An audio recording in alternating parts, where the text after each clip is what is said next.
What's up, guys? Welcome to your 66th Android tutorial for the new boss, and again with me, Travis. And this is kind of going to be the end result. I was just testing this out because I wasn't sure if well, I'll get into it. I wasn't sure if it'd work out or not, but this is going to be the end result. We just put a new text in there with our custom font, so that's what we're going to do. So first thing that you guys want to do is download some kind of a text or a font, I'm sorry, from the internet. I downloaded one called G-Unit. The extension is TTF or OTF, I believe it is. So just make sure you download some kind of font you guys want to work with. You don't have to, but if you want like some font that you know, is customized, you're gonna want to download that font and then put it in your assets folder. I was trying to think of something that we could do with the assets folder, just simply within our drawable or within this graphics activity. So figured, you know, font's a good way to go. So download that, put it again in your assets folder, which is not in your resource folder, but there we go.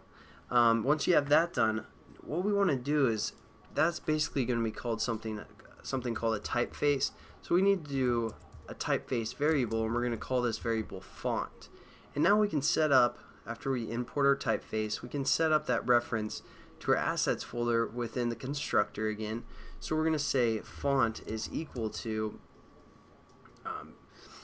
typeface, referring to the typeface class, dot create from assets, or from asset. And it takes in the asset manager and a string path. So we're going to click this one, create from asset.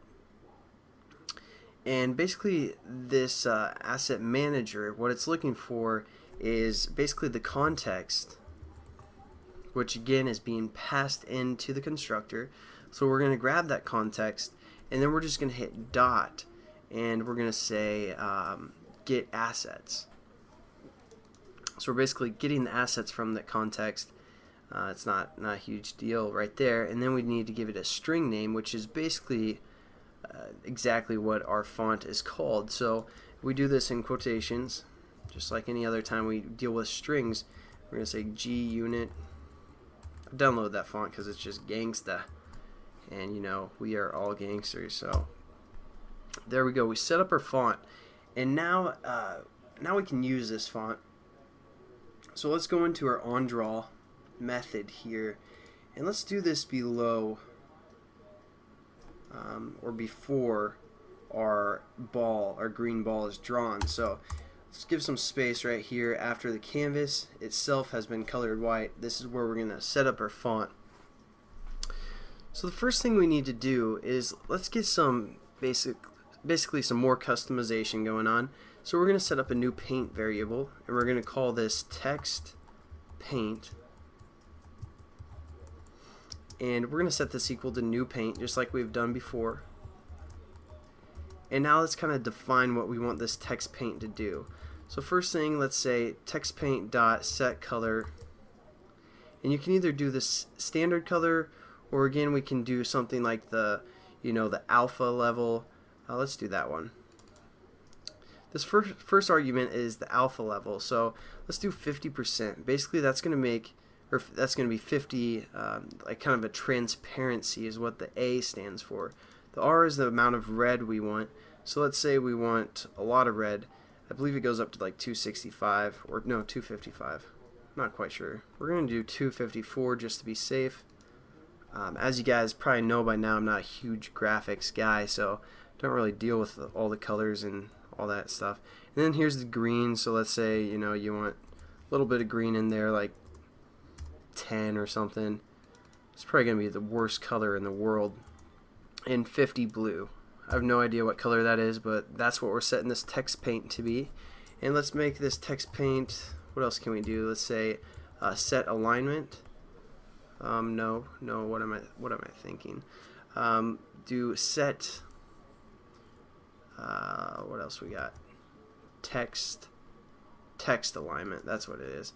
And then what we can do is we can refer to the alignment class and then hit dot center, so it's going to have center alignment.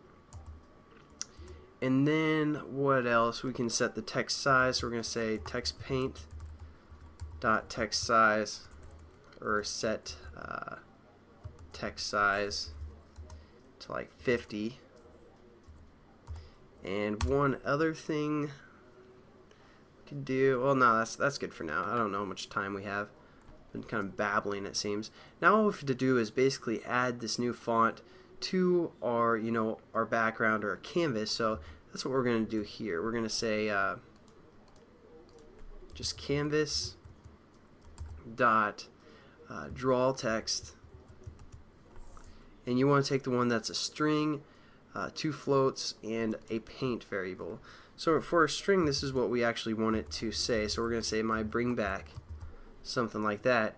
For the X value, again, since it's center alignment, we just kind of want it in the center of our canvas. So we're going to say canvas dot get width divided by 2. So that's going to give us the center. For the Y, let's do something like 200. And for the paint, this is going to be what we just set up here, so text paint. And that'll give us all that other customization that we just added. So let's save that, and we're basically done with this tutorial. Hopefully it's not too difficult. I mean, just want to show you the asset folder, how you can kind of define the paint and then add it to the canvas, even though we kind of worked with that already with the paint variable or the paint class. Oh, it's a pink. Yeah, that's perfect. Pink and blue and green. This is just amazing. Oh wait, what is going on? Oh, we forgot to forgot to use our font. So one other thing we need to do to the text paint, we're gonna say dot set typeface. That's the other thing we forgot. And since we set up our typeface in our constructor, we're going to put font here, because again, that's what we named our typeface. So now everything should be working. That's it's just another example of how we can just add some customization to a paint and then throw the paint in when we're actually drawing to the canvas. So there we go, we got our font now. So I'll catch you guys in the next tutorial, and have a good one. Peace.